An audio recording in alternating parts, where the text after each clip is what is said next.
My name is Yemi fakolujo, CEO Lucent Hospitals Limited. My ACOTA story is a very interesting one and very eventful. Now, what attracted me to ACOTA in 2010, to be precise, was the quality of landscape, the flowers, the beautiful flowers. I could tell from the quality of the flowers that the priest in charge of this church must be somebody that has a good taste, has taste for quality. So I joined, and the second thing that got me really attracted to the church is the toilet. I discovered that the toilet you couldn't relate the quality of the toilet ware to the structure. So I could sense quality in spite of the type of material used for the structure. I could sense these are people of quality.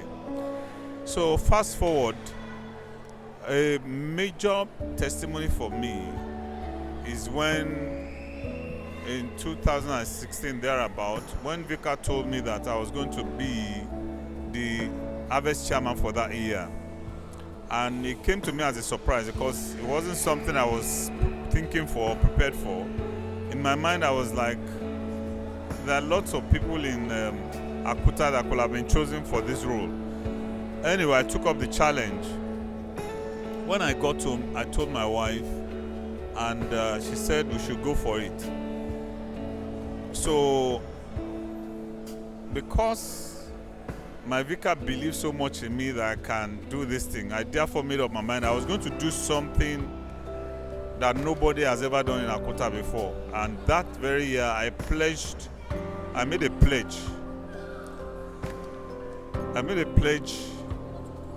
That is more than anybody has ever done in the history of ACOTA up to that point. I haven't made the pledge. I had to pay the pledge in installments because it was quite a huge amount. Doing instrumental payment, first week, business was just the way it was. Second week, by the third week, I discovered something unusual. I discovered an unusual inflow of patients. It was quite remarkable, beyond what we've experienced in the past. And I could tell that it's the redeeming of the pledge that brought about this increase. So we were able to do a lot because of this sudden surge in influx of patients. We had a project in Ogunfayo branch, Mutual Garden Estate. The project was moving at a very slow pace, and in a situation where you don't want to get bank loans and all, you don't want to get trapped in the loan. So it was moving at a very slow pace. So having experienced this sudden increase, it now made the project move faster. The project was moving at a very fast rate, so much that somebody came to site one day.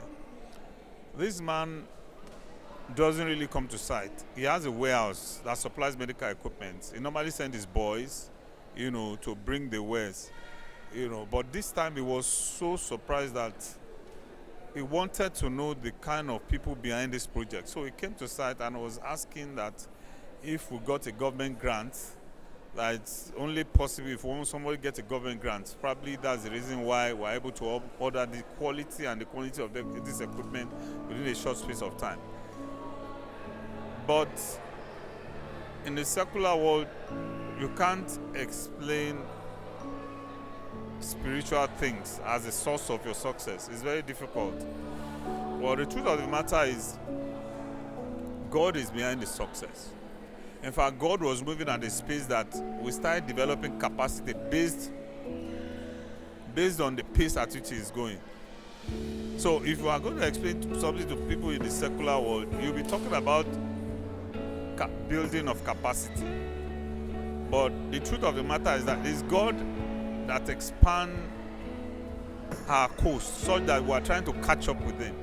So that's the sequence. So one just had to tell him he's God. The man, we had to tell him the effort is individual effort, and based on that, if you get that kind of result, the only sensible thing to do is to repeat the process.